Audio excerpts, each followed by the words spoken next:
Chers doctorants, bonjour. Je vous présente aujourd'hui une conférence qui s'inscrit dans le cadre de la formation doctorale du Comité pédagogique national de didactique.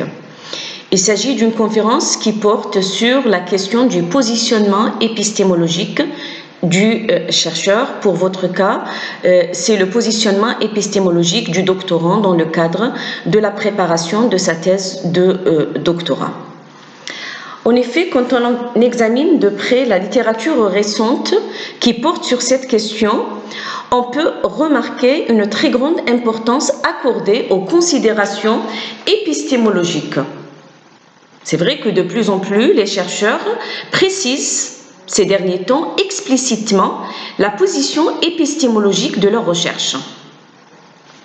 On constate également qu'il existe des numéros spéciaux de revues, des colloques scientifiques nationaux et internationaux qui sont entièrement consacrés au thème particulier de l'épistémologie des différentes sciences. Donc ce n'est pas uniquement consacré aux sciences humaines ou sociales, mais même les sciences dures s'y intéressent. Ce qui est une chose très positive.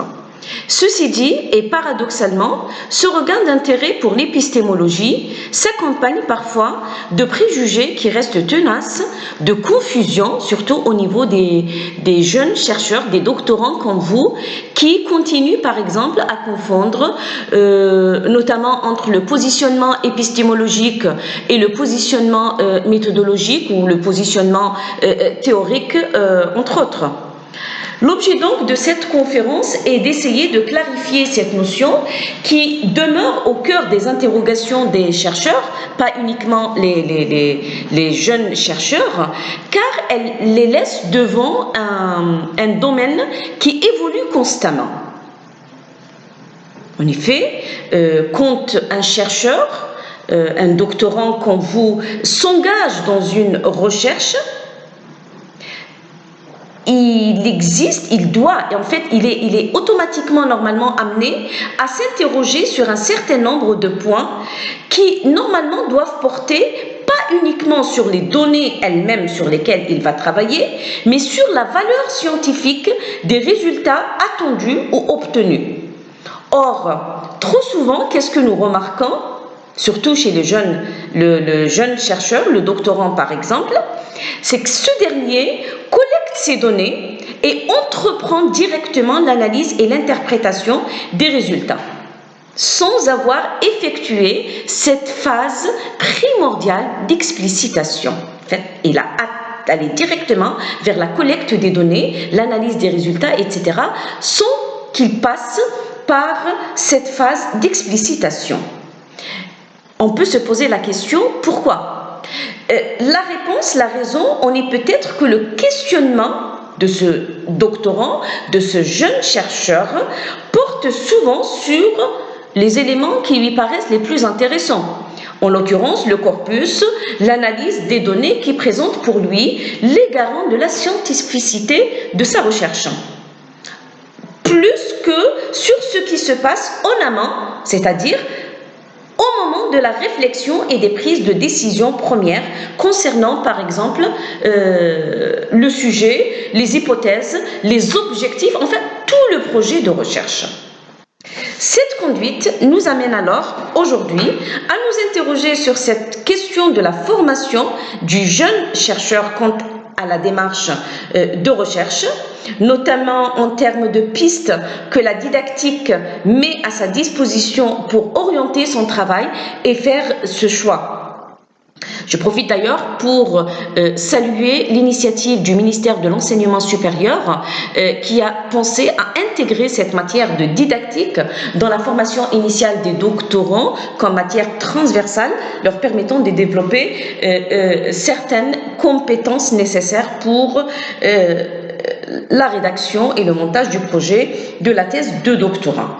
Donc un tel constat peut suffire normalement à justifier la pertinence et l'importance de l'explicitation du positionnement épistémologique des travaux de recherche, d'où l'importance de cette conférence que je vous présente aujourd'hui, dont le contenu est structuré en 3 sections. La première met en évidence la démarche que je vais vous présenter comme étant un processus avec ses différents actes fondamentaux. La deuxième section de cette conférence porte sur la question de la posture et la troisième, quant à elle, sera focalisée sur la question du positionnement, donc le questionnement épistémologique du chercheur et les différents paradigmes scientifiques qui se présentent à lui.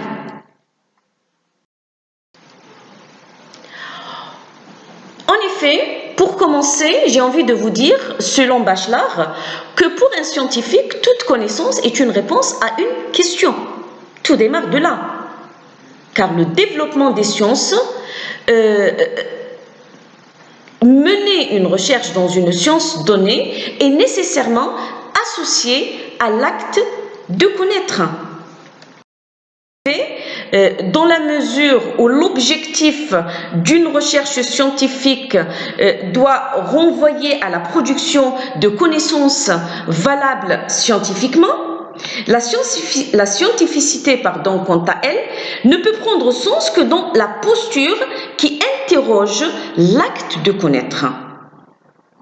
Blanchet, en 2011, dit les choses de façon très simple mais très significative quand il déclare qu'il serait pour le moins naïf, le mot paraît très simple mais très significatif, en tout cas biaisé, voire dangereux sur finalement tous les plans, éducatifs, sociaux, politiques et éthiques, de mener une recherche sans s'interroger sur ce qu'est cette recherche elle-même, c'est-à-dire sans s'interroger sur ses tenants et ses aboutissants.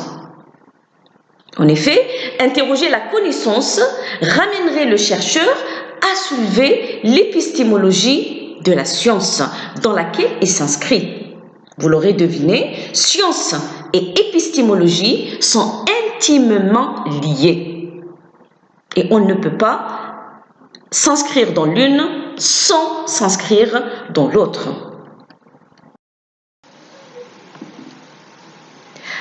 Mener une recherche dans une science donnée est donc nécessairement, comme je viens de vous le dire, associé à l'acte de connaître.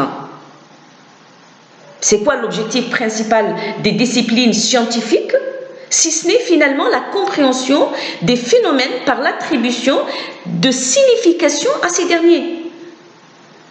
L'objectif étant d'inscrire le tout dans un projet de production de connaissances de type scientifique. Je continue toujours avec Blanchet dans cette deuxième définition qui nous parle de cette finalité de la recherche qui pourrait être la production de connaissances nouvelles. C'est justement l'objectif. Ceci dit, quand je dis production de connaissances nouvelles, je pourrais penser, souvent le doctorant me le demande, mais est-ce que produire une connaissance nouvelle veut dire s'inscrire dans quelque chose de neuf? Parce qu'on n'arrête pas de leur parler de sujets originaux. Et moi, je leur réponds souvent que, attention, l'originalité, c'est pas forcément du neuf. Blanchet le dit autrement, mais pour s'inscrire dans la même lignée, s'inscrire dans la production de connaissances nouvelles, soit par la description et la compréhension de phénomènes nouveaux ou non étudiés jusque-là, donc vraiment du neuf, soit par une analyse et une interprétation renouvelée de phénomènes déjà étudiés.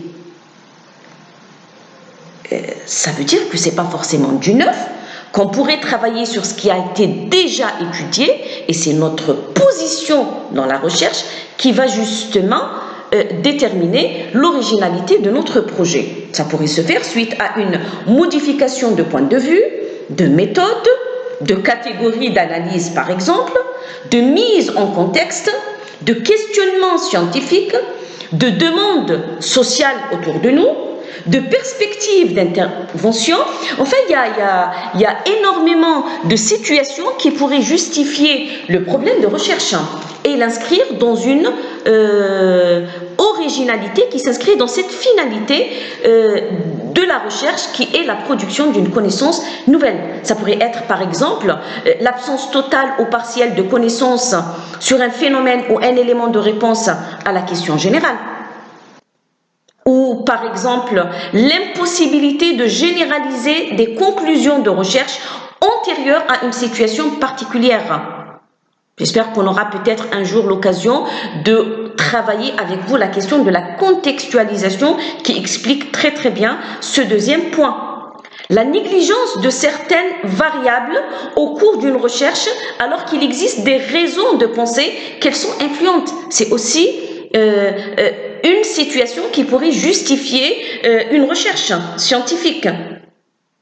Ou par exemple l'existence de doutes fondés à propos des conclusions d'une recherche à cause de problèmes méthodologiques. Ou encore l'existence de contradictions entre les conclusions de recherche portant sur le même sujet. Ou même l'absence de vérification d'une interprétation, d'un modèle ou d'une théorie, ou l'ajout de nouvelles variables à d'autres connues et analysées lors de recherches précédentes. C'est autant de situations qui pourraient justifier justement le problème et vous inscrire dans des recherches scientifiques qui vous permettent de produire des connaissances nouvelles.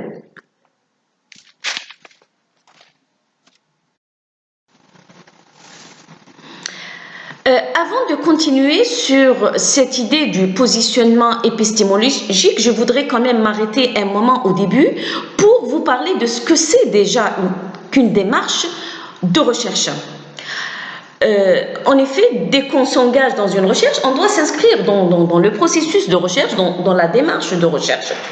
Et il faudrait déjà savoir que la recherche présuppose que le chercheur soit capable de concevoir et mettre en œuvre un dispositif de travail. Le doctorant devrait faire preuve de ça. Exposer sa démarche scientifique consiste à décrire les principes fondamentaux à mettre en avant dans tout travail de recherche. Et pour s'assurer justement qu'on est en train de s'inscrire véritablement dans une démarche de Gaston Bachelard nous a résumé la situation en quelques mots, en 3 mots notamment, en disant que le fait scientifique est finalement conquis, construit et constaté. C'est des mots très lourds en signification et qui finalement déterminent toute la scientificité de la recherche. En effet, le fait scientifique doit être conquis sur les préjugés. Il doit être construit par la raison et constaté dans les faits. Ce qui nous donne les 3 actes de la démarche de recherche. Le premier acte dont doit faire preuve le doctorant, le chercheur, c'est la rupture, qui constitue le premier acte constitutif de la démarche scientifique. Il faut justement rompre avec les préjugés et les fausses évidences qui nous donnent seulement l'illusion de comprendre les choses. Quand on réalise une recherche scientifique, on ne peut pas se contenter de préjugés, d'idées reçues, de ce que nous pourrons croire, penser, etc. Nous devons démontrer. Et donc, la première chose à faire, c'est de prendre de la distance par rapport à l'ensemble de ces préjugés.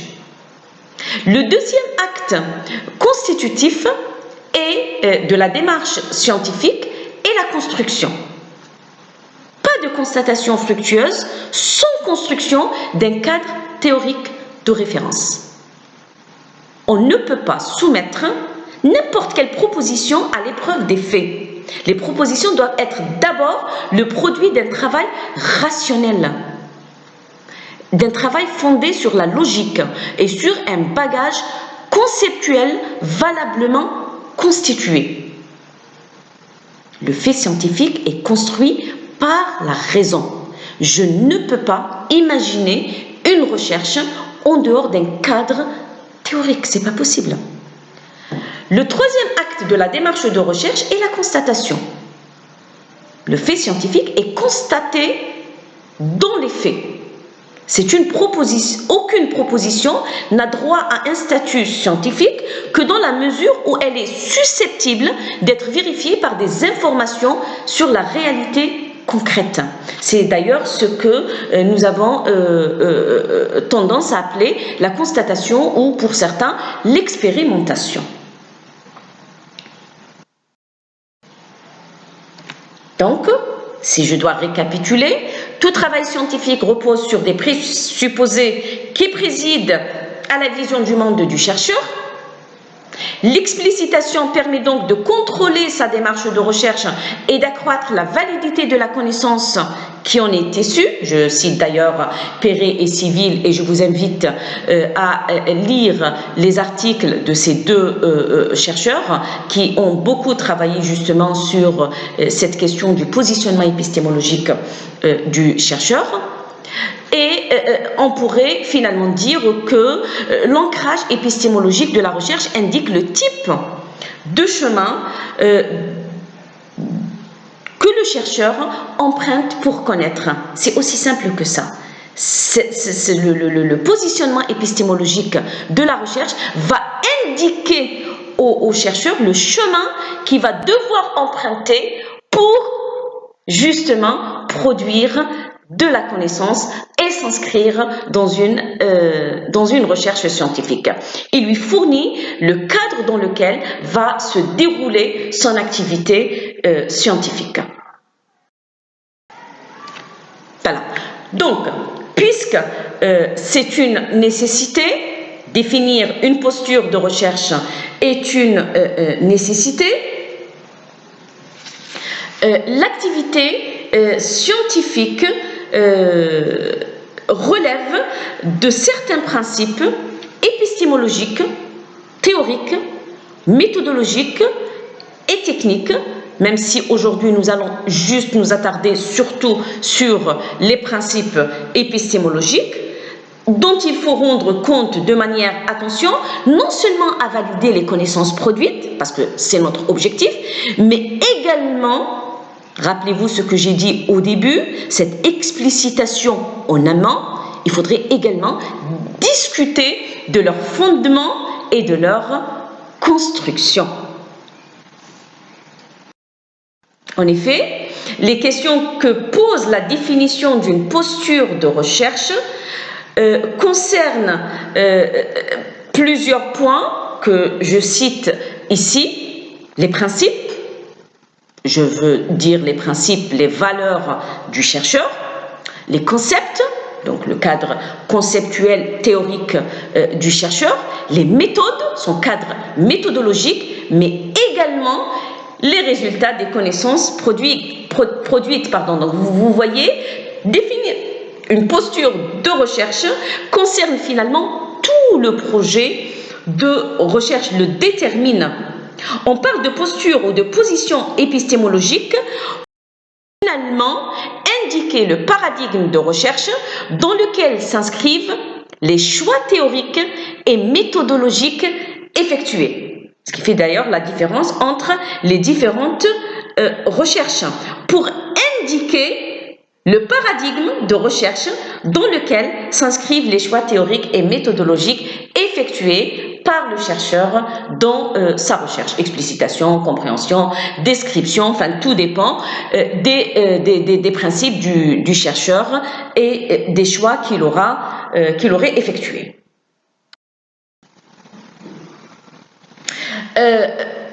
Juste une petite remarque à ce niveau de la définition de la posture de recherche.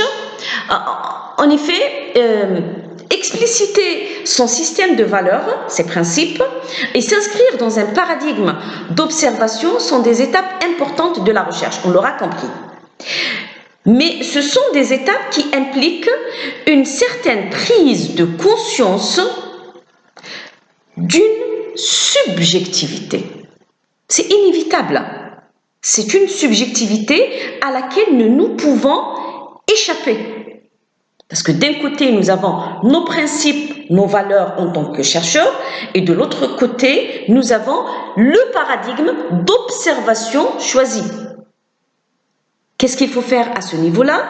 Il faut prendre de la distance par rapport à son objet de recherche afin de l'observer et l'analyser avec le plus d'objectivité possible.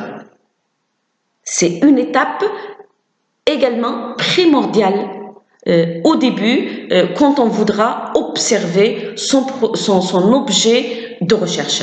La prise de distance par rapport à cet objet de recherche qui va nous garantir l'objectivité dans l'observation.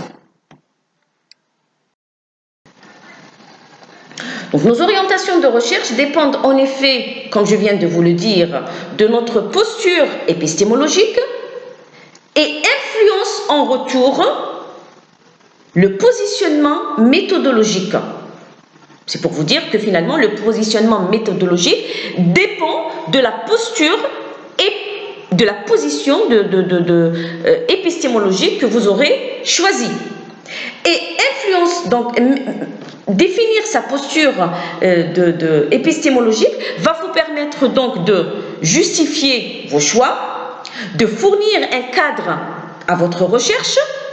Vous êtes à l'aise parce que tout est explicité déjà dans votre cadre épistémologique, suivi par votre cadre et choix méthodologique, mais pas uniquement. Définir sa posture épistémologique va vous permettre également de dialoguer avec vos confrères chercheurs. C'est pour ça cette question de l'épistémologie, elle ne concerne pas uniquement les jeunes chercheurs ou les doctorants, mais tout chercheur. Définir ma position de recherche dans ma recherche va me permettre de pouvoir dialoguer avec mes confrères chercheurs. Dialoguer dans le sens réagir à ce qui a été réalisé par des chercheurs qui ont travaillé par exemple sur la même question et prendre position. D'ailleurs, je n'arrête pas de le dire aux doctorants dans les différentes formations. Quand, par exemple, je travaille avec eux la question de la revue de la littérature, qui est pour moi une phase très importante, qui permet déjà aux doctorants de savoir ce qui a été réalisé avant de se lancer dans sa recherche, ce qui a été réalisé sur le sujet qu'il est en train de traiter, avant de se lancer dans la recherche.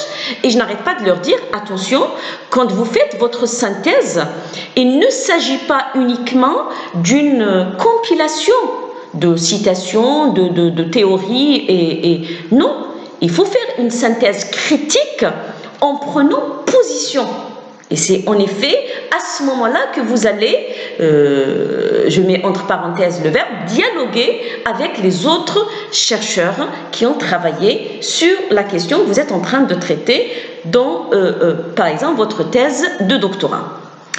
Mais cette définition de la posture de recherche ne s'arrête pas, enfin les bienfaits de l'explicitation du positionnement épistémologique ne va pas s'arrêter à ce niveau-là, mais ça va aller également, surtout pour des jeunes chercheurs comme vous, à vous donner cette possibilité d'asseoir votre autorité. Et c'est magnifique, c'est-à-dire que vous allez, tout en explicitant votre positionnement, votre posture épistémologique, définir votre profil et asseoir votre autorité comme chercheur dans la communauté des chercheurs de votre discipline.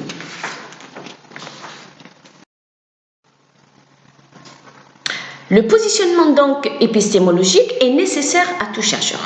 C'est inévitable. Qu'il soit explicité ou non explicité, il doit être toujours sous-jacent. D'ailleurs, je l'ai dit au début, ces derniers temps, finalement, les chercheurs précisent explicitement. Il y a des thèses de doctorat que j'ai expertisées et dans lesquelles, d'ailleurs, j'étais agréablement surprise, qui consacrent carrément un chapitre au cadre épistémologique pour préparer justement par la suite leur positionnement méthodologique. En tout cas, ce positionnement épistémologique nécessaire à toute recherche, à tout chercheur, influence pas uniquement le positionnement méthodologique, mais il influence enfin tout le reste, donc le recueil et le traitement des données, la méthodologie de recherche. Mais attention, ce positionnement épistémologique ne doit finalement en aucun cas, j'insiste sur cette remarque qui pour moi est de taille, parce que c'est là où nous avons relevé le plus de confusion chez les doctorants, ne devrait pas être limité, attention, en aucun cas, à une simple réflexion méthodologique, dans la mesure où elle appréhende la nature de la connaissance produite, la manière par laquelle elle est engendrée, ses valeurs, son statut, etc. Donc, plus que ça, elle définit l'objectif de la recherche, la stratégie, les méthodes et les techniques mobilisées pour le déploiement du projet de recherche. Donc finalement, attention, positionnement épistémologique n'équivaut pas à positionnement méthodologique, mais ça dépasse. Ça dépasse, donc ça appréhende la nature de la connaissance, la manière avec laquelle elle est engendrée, ses valeurs, ses statuts, mais elle définit également l'objectif de la recherche, la stratégie, les méthodes et les techniques mobilisées. En d'autres termes, en fait, elle détermine tout le projet de recherche.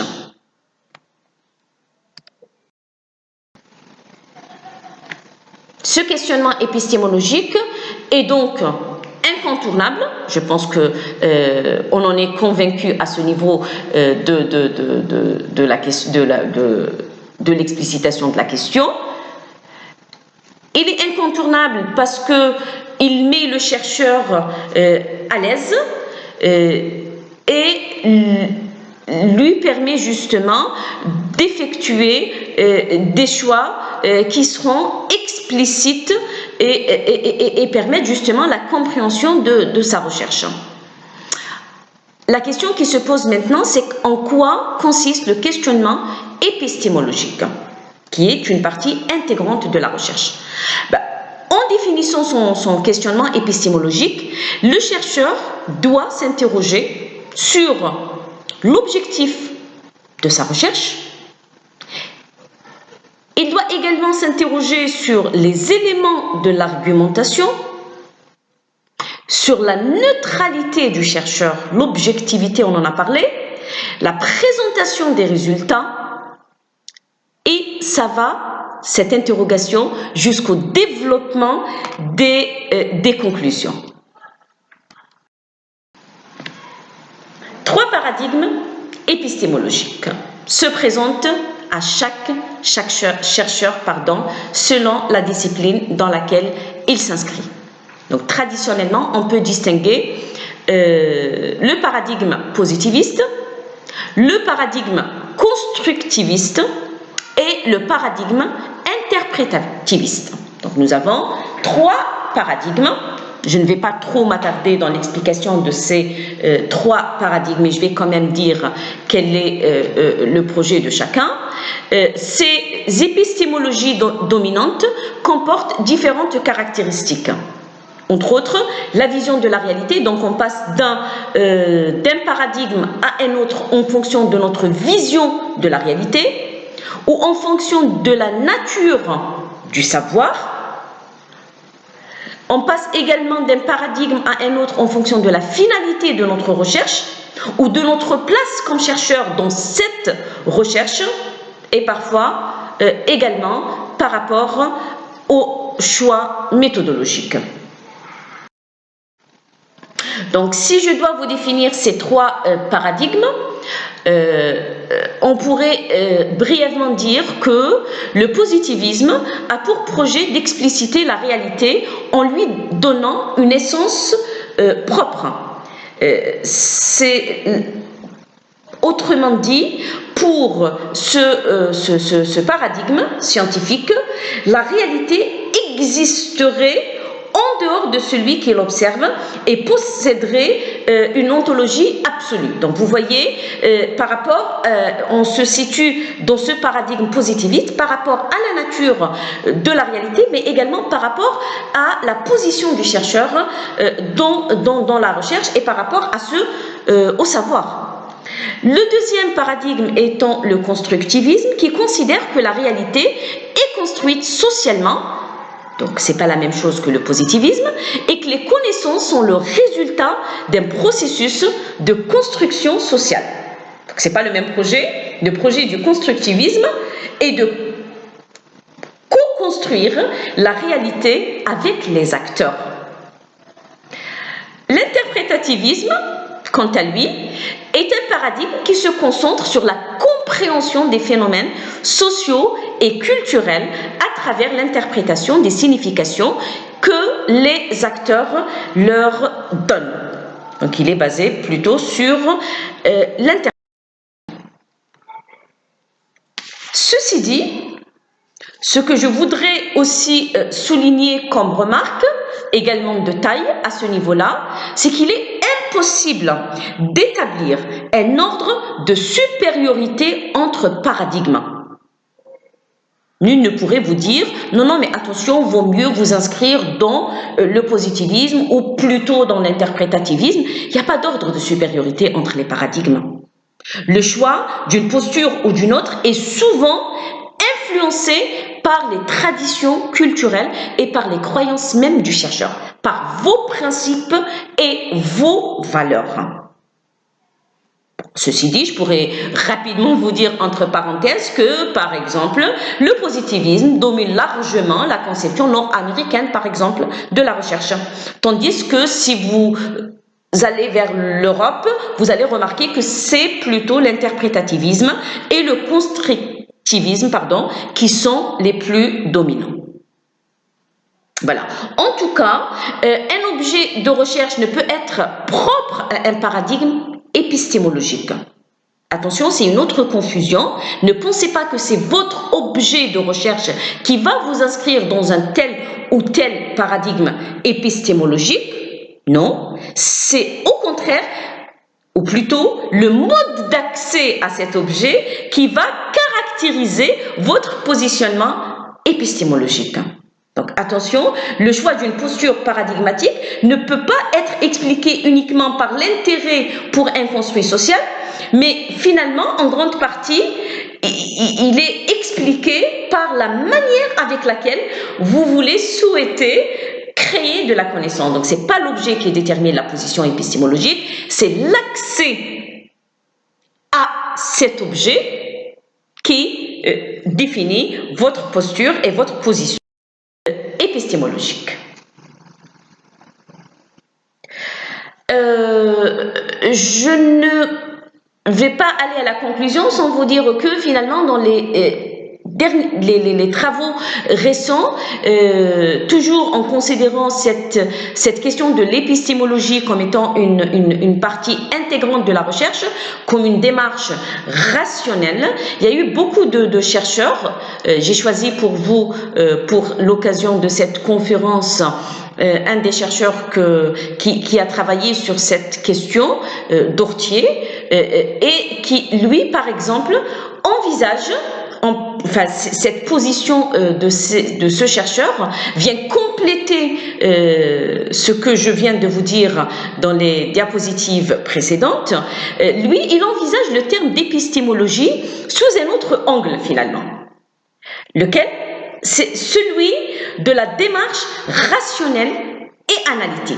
Pour lui, l'épistémologie est quelque chose qui va nous permettre de nous inscrire directement dans une démarche rationnelle et analytique. Pourquoi? Parce que ça va nous permettre de réaliser la décomposition des idées complexes en idées simples. En d'autres termes, la connaissance scientifique va poser les phénomènes humains dans une complexité pour aboutir à des connaissances simples. Simples dans le sens de étayer, détailler, argumenter, expliciter et surtout contre-vérifier.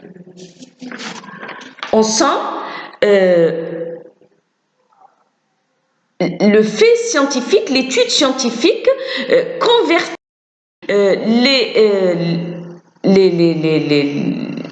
les objets phénomènes complexes en contenu de compréhension simplifié, signifiant et interprétatif. Je voudrais également ajouter avant la conclusion ces deux dernières diapositives que j'ai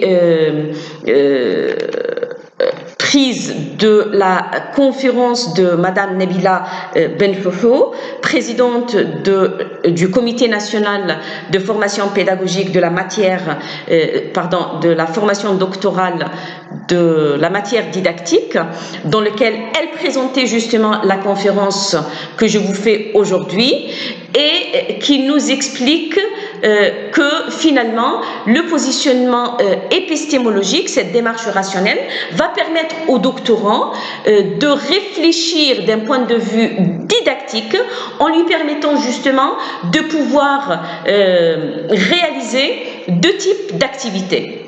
Des activités constructives, entre autres, ça va lui permettre justement de pouvoir lire, sélectionner, analyser, c'est ce que j'appelais tout à l'heure, par exemple, faire sa revue de la littérature, donc savoir lire, sélectionner, analyser, faire une synthèse critique, se poser des questions, questionner le terrain, les faits, les objets, les situations, les phénomènes observés, etc.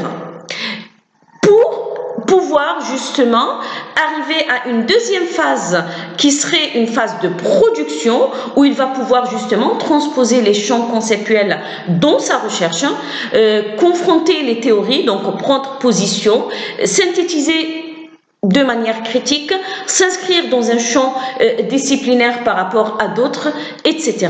Finalement, produire des arguments qui seront solidement étayés. Donc, prendre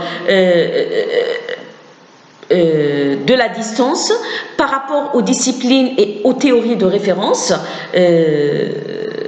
dans sa recherche permet également aux doctorants de réaliser une sorte d'autonomisation, donc d'autonomie dans sa recherche. Tout à l'heure, on parlait de ce jeune chercheur, de cet chercheur apprenti qui va asseoir justement son autorité. Ça ne pourrait se faire que par cette autonomisation et acquérir une démarche scientifique de raisonnement, d'argumentation et de capacité d'étayer les connaissances.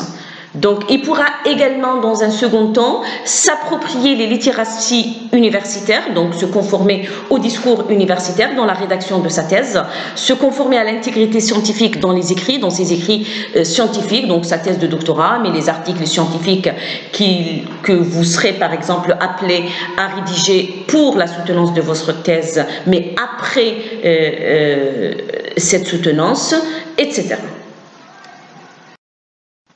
Alors, pour conclure, je crois que vous l'aurez compris, toute recherche reflète donc du coup une position épistémologique, que cette dernière soit affichée ou revendiquée ou non, elle est là, elle est sous-jacente et elle est incontournable. La notion en fait de positionnement épistémologique et c'est peut-être une dernière remarque que je vous fais dans le cadre de cette conclusion, encore une fois de taille, est de nature double. Pourquoi? Parce qu'elle implique un positionnement épistémologique que le chercheur doit mettre en regard et en dialogue constant et permanent avec un positionnement méthodologique. Que l'un influence l'autre au cours d'un cheminement réflexif. Le doctorant également dans sa recherche, tout en définissant sa posture épistémologique, fait preuve d'attitude réflexive qui lui permet justement de mettre en regard ces deux positionnements épistémologiques et méthodologiques. En effet, définir son positionnement épistémologique en tant que chercheur nécessite de spécifier comment nous construisons et gérons les connaissances que nous manipulons.